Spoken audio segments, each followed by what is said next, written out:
পারলে কাদিয়ানি গুলোর সাইজ করে আমরাই দিব, এরপরে আমরা প্রয়োজনে জেল থাকবো। কথা কয় না? সবগুলোর ঠ্যাং ভাঙ্গা দিয়া রাষ্ট্রের লেগিব থেকে লাভ নাই। কাদিয়ানিরা যেখানে পাওয়া যাবে পিটায় সাইজ করে দিতে হবে, এদেরকে পঙ্গু করে দিতে হবে, সাহায্য করে দিতে হবে।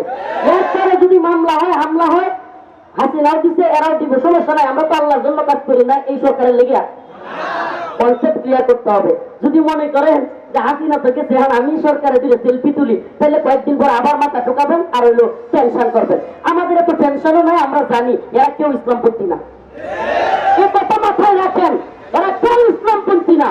এরা প্রত্যেকটাই এই দল ওই দল জয় দলই বলেন, কেউ আমেরিকার এজেন্ট, কেউ ভারতের এজেন্ট। এজেন্ট না হইয়া বাংলাদেশের ক্ষমতায় আসতে পারে না। কারণ কি? আমরা স্বাধীন না। সত্য কথাই বলে, আমরা স্বাধীন না।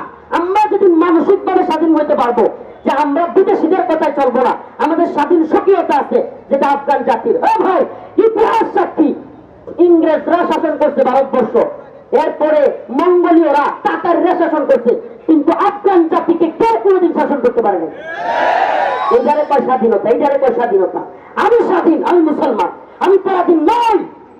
আখি আনতা হুররুন ওয়া আসসুদুর। আমি জেলে থাকতে পারি কিন্তু আমি স্বাধীন। আমি জেলে থাকলেও কার গোলাম? কথা বলে না, কার গোলাম? রিমান্ডে গেলেও কার গোলাম? ফাঁসির কাছে ঝুললেও কার গোলাম? আর এরা ক্ষমতায় থাইকেও, প্রধানমন্ত্রী হয়েও, বিভিন্ন উপদেষ্টা হয়েও এরা কেউ ভারতের গোলাম, কেউ আমেরিকার গোলাম। তাইলে কে কে স্বাধীন? আমরা স্বাধীন। আমরা এই স্বাধীনতার মিনিংটা বুঝতে হবে। কে কাফের ঘোষণা করলো, কে করলো না, আমাদের চায় আসে না, আমাদের চায় আসে না। এরা তো আমাদেরকে পারলে, যেই দলীয় ক্ষমতায় আসুক, পারলে ইসলামপন্থীদেরকে মেসাকার করে, মেসাকার। এটা হচ্ছে থিওরি। কারণ কি? এদেশে ইসলামপন্থীরা থাকলেই তারা এই যে সমস্ত কাজগুলো, তথাকথিত নারী অধিকারের নামে আমাদের মা বোনদেরকে রাস্তায় বের করা, তথাকথিত মানবাধিকারের নামে সমকামিতা প্রমোট করা, আমরা থাকলে তো কিছুই করতে পারে না। বুঝছেন কথা? বিষয়টা বুঝতে পারছেন? আমার বক্তব্যটা আপনারা একটু ক্লিয়ারলি বোঝার চেষ্টা করেন। সুতের বিপরীত বক্তব্য দিলাম। কে কাফের ঘোষণা করলো না করলো, এর জন্য কাদিয়ানিরা মুসলিম থাকে নাই। কাদিয়ানিরা মুসলিম না কাফের? বাংলাদেশে ঘোষণা করলেও কাফের, না করলেও হাসিনা কইলেও কাফের, না কইলেও ইউনূস সাহেব কইলেও কাফের, না কইলেও কাফের। এইটা ঢুকান। আর আরেকটা কনসেপ্ট কি? প্রয়োজনে হক্কানি মুফতিয়ানে কেরামের কাছে ফতোয়া চাইবেন যে হুজুর, জিন্দিক কিংবা মুরতাদ যারা ইসলামপন্থী মুসলমান কিন্তু এরা কাফের হয়ে গেছে, এরা কি রাষ্ট্রে জিজিয়া দিয়ে বসবাস করতে পারবে? না, পারবে না। মুফতিয়ানে কেরাম এখানেও থাকতে পারে, পারবে না। তাহলে আমরা যে বক্তব্যটা দিই, অনেক খতমে নবুয়ত সম্মেলন, আমার খুব কষ্ট লাগে। আমি ছোট মানুষ, আমি এত বড় আলেম না, কিন্তু আমার কষ্ট লাগে। কি রে ভাই, কি বলছিস? জিন্দিক কাফের, যারা আল্লাহ রসুলকে মানে না, আবার মুসলমান দাবি করে, মসজিদ বানায়, এই জিন্দিকদের আবার কিসের রাষ্ট্রে বসবাস? মুসলিম রাষ্ট্রে জিন্দিকরা জিজিয়া দিয়ে থাকতে পারবে? থাকতে পারবে? একটা কাদিয়ানি কেউ ইসলামপন্থীরা সরকারে আসলে হয় ও তওবা করবি, নাইলে কল্লা ফেলায় দেওয়া হবে। হয় তওবা, নাইলে এটা শাস্তি। কাদিয়ানিদের শাস্তি এটা কোরআন সুন্নাহ অনুযায়ী শাস্তি। ইসলামপন্থীরা ক্ষমতায় আসলে হয় তওবা, না হয় কি? এটা কোরআনের আইন। রাসূলুল্লাহ সাল্লাল্লাহু আলাইহি ওয়াসাল্লাম বলেন যে আমার উদাহরণ হলো এমন যে কোন ব্যক্তি খুব সুন্দর করে একটা বাড়ি বানাইছে। কি বানাইছে? অনেক সুন্দর করে বাড়ি বানাইছে। বাড়ি বানানোর পর একটা ইট খালি রেখে দিছে, কোন একটা জায়গায় একটা ইট খালি রেখে দিছে। তো মানুষ যখন এই বাড়ির পাশ দিয়ে যায়, সবাই তাকায় থাকে আর বলে, হায় রে কত সুন্দর বাড়ি, আর ওই ইটটা যদি দিত তাইলে আরো কত সুন্দর লাগতো। রাসূলুল্লাহ সাল্লাল্লাহু আলাইহি ওয়াসাল্লাম বলেন যে আমি হইলাম সেই ইট। সুবহানাল্লাহ, আমি হলাম সেই ইট যেটা ওই বাড়িতে দেওয়া হয় নাই, খালি ছিল। রাসূল হাদিসের মধ্যে এসেছে, রাসূল সাল্লাল্লাহু আলাইহি ওয়াসাল্লাম বলেন, আনা খাতামুন নবী লা নবিয়্যা বাদি, আমি শেষ নবী, আমার পরে কোন নবী নেই। গোলাম আহমদ কাদিয়ানী নবী? নবী? পৃথিবীতে এমন কোন নবী আসেন নাই যার নাম মুফরাদ কিংবা একক শব্দে নাই। আমি মনে হয় বুঝাইতে পারিনি। একক শব্দে প্রত্যেক নবীর নাম, পৃথিবীতে যত নবী এসেছেন প্রত্যেকের নাম। আদম কয় শব্দ? ইব্রাহিম, নূহ, মুসা, ঈসা, দাউদ, প্রত্যেক প্রত্যেক নবী আলাইহিস সালাতু ওয়াস সালামের নাম একক শব্দে। এখন যদি আমরা জিজ্ঞেস করি যারা দাবি করে যে তাদের এই নবী নাউজুবিল্লাহ এই গোলাম আহমদ এই নবী তাদের নবী, তাহলে জিজ্ঞেস করলে যে আপনাদের নবীর নাম কি, বলা শুরু করবে মির্জা, গোলাম, আহমদ, একজনই। কয়টা হয়েছে? কয়টা হয়েছে? তাইলে একক হইল? এই যে ভুয়া নবী প্রমাণিত হয়েছে তো। আল্লাহ পাক বলতেছেন মা কানা মুহাম্মাদুন আবা আহাদিম মির রিজালিকুম ওয়ালাকিন রাসূলুল্লাহ। রাসূল সাল্লাল্লাহু আলাইহি ওয়াসাল্লাম মুহাম্মদ তিনি কারো কোন পুত্র সন্তানের অর্থাৎ কোন পুরুষের পিতা নন। রাসূলুল্লাহ সাল্লাল্লাহু আলাইহি ওয়াসাল্লামের ঘর থেকে 4টা ছেলে হয়েছিল, 3জন খাদিজা রাদিয়াল্লাহু আনহার ঘর থেকে। এটা আপনারা যেহেতু তালিবুল ইলম অনেক আলেমরা এখানে উপস্থিত সবাই জানেন। 3জন হয়েছিল খাদিজা রাদিয়াল্লাহু আনহার ঘর থেকে, একজন মারিয়া কিপ্তিয়ার ঘর থেকে যার নাম ছিল ইব্রাহিম। খাদিজা রাদিয়াল্লাহু আনহার ঘর থেকে যারা হয়েছিল তাদের নাম কি ছিল? তাহের, তৈয়ব, কাসেম। 3জন ছিল। তাদের কেউ কাসেম, তৈয়ব, তাহের কেউ বড় হয় নাই। এমনকি মারিয়া কিপ্তিয়া ওনার ঘর থেকে যে ইব্রাহিম আলাইহিস সালাম হয়েছিলেন তিনি একবারে দুগ্ধ পান করা অবস্থায় মৃত্যুবরণ করেছেন। তাহলে রাসূলুল্লাহ সাল্লাল্লাহু আলাইহি ওয়াসাল্লামের কোন সন্তান বড় হয় নাই। এটার অনেক মুফাসসিরিন কেরাম হিকমা বলেন যে নবীর ছেলে নবী হয়ে যাওয়া কিংবা পরবর্তীতে আল্লাহর রাসূল যে শেষ নবী এটা যেন বন্ধ হয়ে যায় এবং এরপরে কোন সন্তান আসলে তাকে নিয়ে যেন ফিতনা তৈরি না হইতে পারে, বিভিন্ন ব্যাখ্যা বিশ্লেষণ করা হয়। কিন্তু রাসূল যে শেষ নবী উনি হাদিসের মধ্যে জানিয়েছেন, আল্লাহ পাক নিজে কোরআনের মধ্যে বলেছেন ওয়ালাকিন রাসূলুল্লাহ ওয়া খাতামান নাবিয়্যিন, তিনি আমার রাসূল, শেষ নবী, তিনিই শেষ নবী। তাহলে রাসূলের পরে আর কোন নবী আসবে না। তাহলে গোলাম আহমদ কাদিয়ানী আমরা বিস্তারিত লম্বা আলোচনায় যাওয়ার দরকার নেই। মুসলিম এ কথা বিশ্বাস করে, কোরআনে আসছে আল্লাহ পাক মুমিনের পরিচয় দিচ্ছেন ক্বালু সামি'না ওয়া আতা'না। যখন মুমিনের কাছে কোন কোরআনের কথা পেশ করা হয় তারা কি বলে? সামি'না ওয়া আতা'না, আমি শুনলাম এবং মানলাম। এছাড়া মুমিনের কোনো কথা থাকতে পারে না, মুমিনের কোনো কথা থাকতে পারে না। তাহলে কি বলবে মুমিন? কোরআন যা বলেছে ক্বালু সামি'না ওয়া আতা'না। কোরআন বলেছে ফানকিহু মা তাবা লাকুম মিনান নিসাই ওয়া মাসনা ওয়া সুলাসা ওয়া রুবা। কোরআন বলছে আল্লাহ পাক একাধিক বিয়ে জায়েজ করেছেন। আমি একটা কারগুজারি শোনাই আপনাদেরকে। আমি পল্টন থানার রিমান্ডে ছিলাম। এই অবস্থায় জাহিদ নামে একজন এসআই হঠাৎ করে শাইখুল হাদিস ইবনে শাইখুল হাদিস আল্লামা মামুনুল হক দামাত বারকাতুহু একাধিক বিয়ে করেছেন, এটা নিয়ে কথা উঠছে। সে আমারে গালিগালাজ শুরু করছে, তোরা কি ফতোয়া পাইছিস, কোত্থেকে পাইছিস, আমরা একটা নিয়ে থাকতে পারি না, তোরা দুটা তিনটা কথা বলিস। আচ্ছা সে একটা নিয়ে থাকতে পারে না, এটা তার সমস্যা, হয় ধ্বজভঙ্গ নইলে বই পিডা, হয় যৌন সমস্যা আছে নাইলে ধরে বই পিডা। সে এমন খেপা খেপছে আমার প্রতি, আমি নাম বলতেছি পল্টন থানা এসআই জাহিদ। সে এক পর্যায়ে আমি যখন বলছি ফানকিহু মা তাবা লাকুম মিনান নিসা মাসনা ওয়া সুলাসা ওয়া রুবা, আল্লাহ বলছেন তোমরা 2টা 3টা 4টা পর্যন্ত বিয়ে করতে পারবা মহিলাদের থেকে যাকে পছন্দ হয়।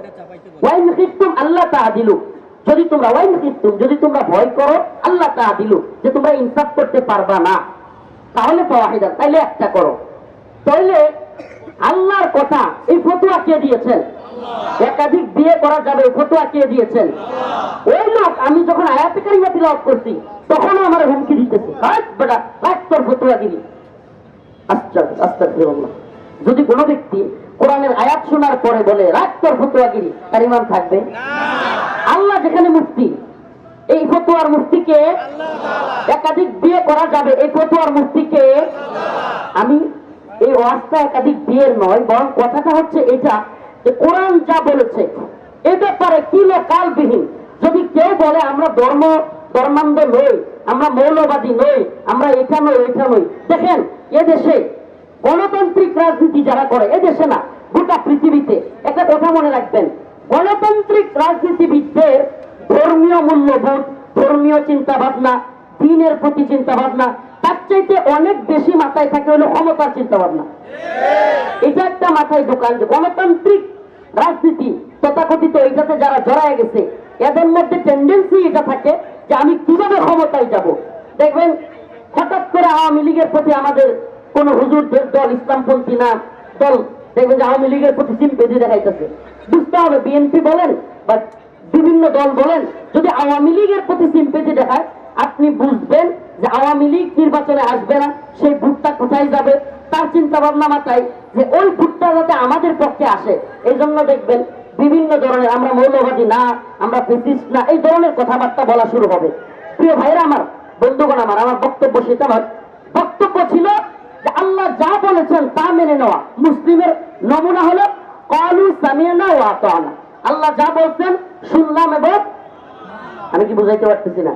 আমার সময় খুব কম, সংক্ষিপ্ত সময় দেওয়া যাবে, এই জন্য একেবারে টু দা পয়েন্টে কথাগুলো বলতেছি।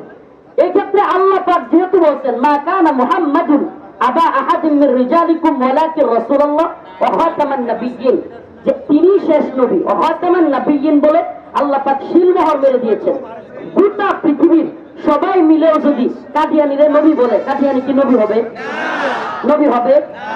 একটা কথা আমি একটু কোট করতেছি, একটু মনোযোগ দিয়ে শুনবেন। এই কথাটা একটু শ্রুতের বিপরীত, তো কারো কারো বুঝতে কষ্ট হইতে পারে। এতক্ষণের আলোচনা এই জন্য করছি। আচ্ছা আমাকে বলেন, কাদিয়ানীরা কাফের, এই কথাটা কি রাষ্ট্র বললে কাফের হইব? এই সরকার কি এর কাফের করব? যে সরকার মদের লাইসেন্স দেয়, যে সরকার পতিতালয়ের লাইসেন্স দেয়, যে সরকার সুদের লাইসেন্স দেয়। আমি মনে কিছু নিবেন না, আমি ছোট মানুষ, কিন্তু ব্যতিক্রম মানুষ। আরে কাদিয়ানীকে কাফের ঘোষণা করলে রাষ্ট্রে থাকতে পারবে, এ ফতোয়া কই পাইছেন আপনি? চ্যালেঞ্জ করলাম, গোটা পৃথিবীর মুফতি নিয়ে বসেন, গোটা পৃথিবীর ফতোয়া তালাশ করেন। কাদিয়ানীরা হলো জিন্দিক কাফের। শুনেন, ইহুদি, খ্রিস্টান, হিন্দু, আসলি যারা কাফের তারা জিজিয়া দিয়ে মুসলিম রাষ্ট্রে বসবাস করার অধিকার থাকে, কিন্তু যারা জিন্দিক মুরতাদ কাফের, এরা কোনোভাবে মুসলিমদের ভূমিতে থাকবার মতো অধিকার রাখে না। তা আমাদের কিছু সরল মনা হুজুররা আমি প্রায়ই শুনি করতে থাকে যে আমাদের সমস্যা নাই, কাদিয়ানীরাও থাকো, কিন্তু তাদেরকে কাফের ঘোষণা করতে হবে। আরে ভাই, কাফের ঘোষণা করলে রাষ্ট্র তারপরে থাকতে পারবে? এরা কি আসলে কাফের নাকি? মুহাম্মদ আরবির উম্মত দাবি করে কেউ যদি মুসলমান দাবি করে, জায়গাটা ছোট্ট হয়ে গেছে, চাপাচাপি হবেই। অতএব এই আপনারা কি আমার কথা শুনবেন না ওইদিকে ঝগড়া দেখবেন? আপনার ঝগড়ার প্রতি ইন্টারেস্ট থাকলে ওখানে যান। আমার কথা শুনবেন না ঝগড়া দেখবেন? তাহলে আমার কথা শুনলে ওইদিকে একেবারে সব বইলে সাফ হয়ে যাক, এদিকে থাকবেন। হাত তুলেন, লিল্লাহি তাকবীর, লিল্লাহি তাকবীর। এদিকে তাকান। আবারও বলি, আবার কথাটা একটু কোট করবেন খুব ভালোভাবে, সূত্রের বিপরীত কথা তো। আপনারা দেখবেন হক নবুয়তের যত সম্মেলন আছে সবগুলো থেকে আহ্বান করা হয় কাদিয়ানীদেরকে কাফের ঘোষণা করতে হবে, রাষ্ট্রীয়ভাবে তাদেরকে নিষিদ্ধ করতে হবে। আমি বলি, আচ্ছা, যেই রাষ্ট্র আপনার রবের বিধান মদের লাইসেন্স দিচ্ছে, এরা আবার কিসের কাদিয়ানীকে কাফের ঘোষণা করবে? যেই রাষ্ট্র আপনার রবের বিধান, পতিতালয়, পেশাগিরি, এটার লাইসেন্স দিচ্ছে, এরা, এই ভাই আপনি বলেন, পশ্চিমারা কিংবা ইহুদিরা, পশ্চিম ইহুদি খ্রিস্টান, এই কাদিয়ানীদেরকে মদত দিচ্ছে কারা? আমাকে বলেন, এই কাদিয়ানীদেরকে মদত দেয় কারা? আপনারা জানেন কিনা কাদিয়ানীদের হেডকোয়ার্টার কোথায় জানেন? ইংল্যান্ড। মাশাআল্লাহ, কাদিয়ানীদের হেডকোয়ার্টার হলো ইংল্যান্ড, লন্ডনে। এদের অর্থায়ন থেকে আসে। কাদিয়ানীরা কখন আসলো? মির্জা গোলাম আহমদকে কখন মুসলিমদের বিরুদ্ধে দাঁড় করানো হলো? ইংরেজদের সাথে যখন ওলামায়ে দেওবন্দের একেবারে ফাইটিং মুহূর্ত, ইংরেজরা দেখলো আদর্শিকভাবে মুসলমানদেরকে হারানো কোনোভাবে সম্ভবই না। সুবহানাল্লাহ, গোটা পৃথিবী কথা মানতে বাধ্য যে মুসলিমরা যদি আদর্শিকভাবে ঐক্যবদ্ধ থাকে, পৃথিবীর কোন শক্তি নাই মুসলিমদেরকে হারায়। এটার নমুনা একটু বোঝানোর জন্য বলি, এটার নমুনা দেখাই আফগানিস্তানে। আমাকে বলেন, আফগানের তালেবানদের সৈন্য বেশি ছিল নাকি রাশিয়ার সোভিয়েত ইউনিয়নের সৈন্য বেশি ছিল? সোভিয়েত পরাজিত হয়েছে নাকি আফগান তালেবানরা পরাজিত হয়েছে? হ্যাঁ, সোভিয়েত এমন একটা ইউনিয়ন ছিল যার ব্যাপারে বলা হতো সোভিয়েতের সূর্য অস্ত যায় না। এর মানে কি, সোভিয়েতের অধীনে এতগুলো দেশ ছিল একসাথে যে এক দেশে সকাল থাকলে আরেক দেশে বিকাল থাকতো। সোভিয়েতের সূর্য কি হয় না, অস্ত যায় না। তালেবানের কাছে আইসা সোভিয়েতের সূর্য তো অস্ত গেছেই, খুব একটা রাষ্ট্রে পরিণত হয়েছে। এতগুলো রাষ্ট্র ভাঙ্গা খান কান হইয়া শুধু রাশিয়া আছে। কি আছে? আচ্ছা আমাকে বলেন, যারা একটু রাজনীতি সচেতন, যারা জানেন সোভিয়েতের ট্যাঙ্ক, কামান, বিমান তালেবানের চাইতে কম ছিল না বেশি? তাইলে মুসলমানদের কাছে পরাজিত হওয়ার কারণ কি? সুবহানাল্লাহ, সুবহানাল্লাহ। ইসবিরু ওয়াসাবিরু ওয়ারাবিতু। আর মুসলমানদের রব বলেছেন মুসলমানরা হলো সবরের প্রতিযোগিতাকারী। সুবহানাল্লাহ। আমরা কি সবরের প্রতিযোগিতাকারী? ইসবিরু ওয়াসাবিরু ওয়ারাবিতু। আমরা এমন প্রতিযোগী যে মনে করেন দুইজন লোক একে অপরের হাত কামড়ে ধরছে। কি করছে? একে অপরের হাতে কামড় দিছে। কামড় দেওয়ার প্রতিযোগিতা। কে আগে ঠিক করতে কি করে? কে আগে বাবা গো করে ডাক মারে। এখন মুমিন আর কাফেরে যদি এক লগে ইয়া দেয়, ধৈর্য গুণ ইমানি পাওয়ার সবকিছু মুমিনের কম না বেশি? এই কারণে তালেবান বারবার জিতছে। আপনার আরেকটা উদাহরণ দিই। আমেরিকা, নেটো সমস্ত জোট মিলাইয়া, নেটো জোটের ব্যাপারে যারা জানে 48টা রাষ্ট্র। কয়টা? France, Japan, Italy, Germany, Russia, sorry Russia না, ফ্রান্স, জার্মান, ইতালি, এরপরে হলো আপনার কি বলে আমেরিকা, ইউরোপ, ইউরোপের অনেক রাষ্ট্র। এতগুলো রাষ্ট্র একত্রিত হইয়া প্রায় 48টা রাষ্ট্র নেটো জোট গঠন করছিল। কি জোটের নাম? কি সামরিক জোট। তুরস্ক ছিল। এতগুলো রাষ্ট্র একত্রিত হইয়াও আফগানিস্তানে আয়া জিতছে নাকি মায়ের খায়া বাপ ডাকিয়া নাকি হত্যা পালাইছে? হ্যাঁ, পালাইছে কি পালায় নাই? আমাকে বলেন, ফ্রান্স, জার্মানি, ইতালি, তারপরে আমেরিকা, ইউরোপ সবগুলো রাষ্ট্রের চাইতে তালেবানের সৈন্য সংখ্যা বেশি ছিল? কামান বেশি ছিল? ড্রোন বেশি ছিল? মিসাইল বেশি ছিল? আরে ভাই কিচ্ছু ছিল না। একটা ইতিহাস বলি। এমনকি এক পর্যায়ে আমেরিকা এবং নেটোর বোমা হামলায় আফগানিস্তানের বিল্ডিং গুলো একেবারে পাউডারের মতো হয়ে গেছিল। এক পর্যায়ে একটা পাহাড় ছিল, তুরাবুরা পাহাড়। নাম কি? শুধু এই এক তুরাবুরা পাহাড়ে মুজাহিদরা, আমি শাইখ আব্দুল্লাহ আজম রাহিমাহুল্লাহ তাফসিরে তাওবাটা পড়েছিলাম। এটার মধ্যে আসছে তুরাবুরা পাহাড়ে ওনারা নষ্ট রুটি 3-4 দিনে নষ্ট রুটি খায়া খায়া জীবনযাপন করছে। সুবহানাল্লাহ। সেখান থেকে আজকের আফগান জাতি বিজয় তো আমরা সবাই দেখছি, কিন্তু ওই বিজয়ের সিঁড়ির নিচে কত যে শহীদের লাশ। আফগানিস্তানের এমন এলাকা আছে যে এলাকায় কোনো ঘরে শহীদ নাই, এমন কোনো ঘর নাই। এমন কোনো ঘর নাই যেই ঘরে এতিম সন্তান নাই, যেই ঘরে বিধবা স্ত্রী নাই। কল্পনা করা যায়? তা আমরা বাংলাদেশে কয়জন শহীদ হয়েছি ইসলামের জন্য, দিনের জন্য কয়জন কোরবানি পেশ করছি? কয়েকদিন করে কারাগারে থাকি, এতে আমার মা বোন সবগুলো মিললে কায়েম দেয়া শেষ হয়ে যায়। এই হালত না? তো দিন বিজয় এত সহজ না। তো যে কথাটা বলতেছিলাম যে আফগান জাতি জিতছিল, তো ইউরোপ যখন দেখলো, পশ্চিম যখন দেখলো, ইংরেজরা যখন দেখলো যে আমরা মুসলিমদের সাথে ভারতবর্ষে কি করতে পারবো না, পারবো না, এরা চিন্তা করলো যেহেতু এদের মোল্লা উমর আছে, আমাদের মোল্লা ব্রেডলি তৈরি করতে হবে। এদের থিওরিক্যালি তারা দেখলো যে মুসলিমদের মধ্যে ফাটল ধরাইতে হইলে মুসলিমদের মধ্য থেকে একদল মুনাফিক বের করতে হবে। কি বের করতে হবে?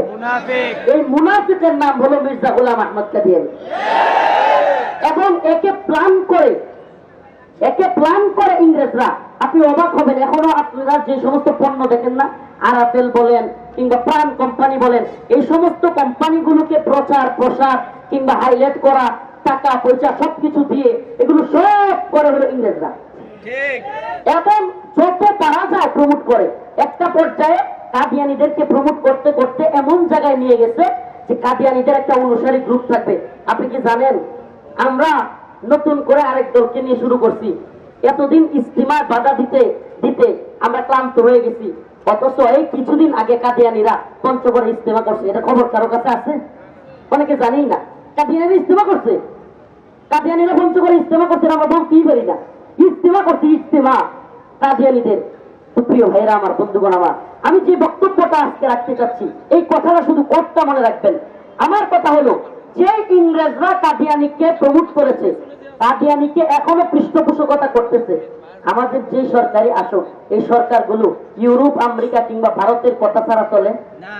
আমরা বলেন একটু রাজনীতিও যারা বুঝে পুরা ভালো। এই যে স্কুল কলেজের এই প্রতিযোগিতা, বিতর্ক প্রতিযোগিতা, এই 10-12 বছরের পোলাপানেও জানে বাংলাদেশের যে গভর্নমেন্টই থাকুক, আমরা যত মাদ্রাসার ছাত্র হাসিনারে পতন ঘটাইতে গিয়ে শহীদ হয়ে যায়, যত স্কুলের ছাত্র শহীদ হয়ে যায়, কিন্তু এই সরকারগুলো আমেরিকা ইউরোপের কথা ছাড়া উঠতেও না বসতেও না। এটা হলো বাস্তবতা, বুঝতে হবে। আমরা যতই আন্দোলন করি, যতই শহীদ হই, এদেরকে ক্ষমতায় যেটাই আনবেন, দিন শেষে দেখবেন এরা হয় আমেরিকার কথা শুনতেছে, নাহলে ভারতের কথা শুনতেছে। বাংলাদেশের মানুষের কথা শুনতে এদের ভালো লাগে না। এদের অন্তরে, এদের সাবকনসিয়াস মাইন্ডে, অবচেতন মনে এরা গোলাম। এদের অন্তরের মধ্যে গোলামির জিনজির। এরা হয় কেউ ভারতের গোলাম, কেউ আমেরিকার গোলাম, কেউ লন্ডনের গোলাম, কোনো না কোনো জায়গার গোলাম। আপনি করতে চান আমরা কার গোলাম? কথা বলেন, আমরা কার গোলাম? আমি ঘোষণা করলাম, পৃথিবীর কেউ বলার দরকার নাই, আমার কোরআন বলছে কাদিয়ানি কাফের। রাষ্ট্র কি এর ঘোষণা করবে? রাষ্ট্র ঘোষণা করবে, রাষ্ট্র ঘোষণা করুক বা না করুক, কাদিয়ানিরা কাফের। এই কথা সত্য বলিটা এই রাষ্ট্র কেন পুরো পৃথিবী একসাথে বললে কাদিয়ানিদেরকে মুসলমান বললো, গোলাম আহমদ কাদিয়ানিরা নবী বললে সে কি পুরো নবী হয়ে গেছে? কথা বলেন নাই। ওলামায়ে কেরামের সামনে আমি প্রশ্নটা রাখলাম যে আমরা দাবির ক্ষেত্রে এটা মাথায় রাখতে হবে, জিন্দিক মুরতাদ কাফের, যেগুলো কাফেরদের অনেক ধরন আছে। আসলি কাফের মুরতাদ জিন্দিক কাফের এক না। জিন্দিকদের শাস্তি মৃত্যুদণ্ড। জিন্দিকের শাস্তি কি? আমাদের বলেন, সাধারণ হিন্দু, সাধারণ ইহুদি, খ্রিস্টান, এদের শাস্তি কি? মৃত্যুদণ্ড। এরা জিজিয়া দিবে, নতজানু হয়ে রাষ্ট্রে বসবাস করবে জিজিয়া চুক্তির মাধ্যমে। আমাকে বলেন, কোরআন সুন্নাহ থেকে পারলে একটা দলিল দেখান কি বলে মুরতাদ এবং জিন্দিকরা জিজিয়া দিয়ে বসবাস করতে পারবে। একটা দলিল দেখান, একটা দলিল দেখান। পারবেন না, কথা দিলাম পারবেন না। মুরতাদ এবং জিন্দিক কাফের, রাষ্ট্রে জিজিয়া দিয়ে বসবাসের কোন বিধান নাই। হয়েছে তওবা করবে, নাহলে তারা কতল করা হবে। দুটো একটা শাস্তি একটাই, বিকল্প কোনো সুযোগ নেই। অতএব যারা মদের লাইসেন্স দিল, যারা রাষ্ট্রে প্রতিদানের লাইসেন্স দিল, যারা সুদের ব্যাংকগুলো খুললো, এই সুদের ব্যাংক খোলা, সুদের কার্যক্রম চালু করা, এটা আল্লাহর বিরুদ্ধে যুদ্ধ। এটাকে আমার কথা না আল্লাহর কথা? তো যেই রাষ্ট্র আমার আপনার আল্লাহর বিরুদ্ধে যুদ্ধ ঘোষণা করছে, সেই রাষ্ট্রে তারা কি ঘোষণা করলো না করলো, এটা কিছু যায় আসে?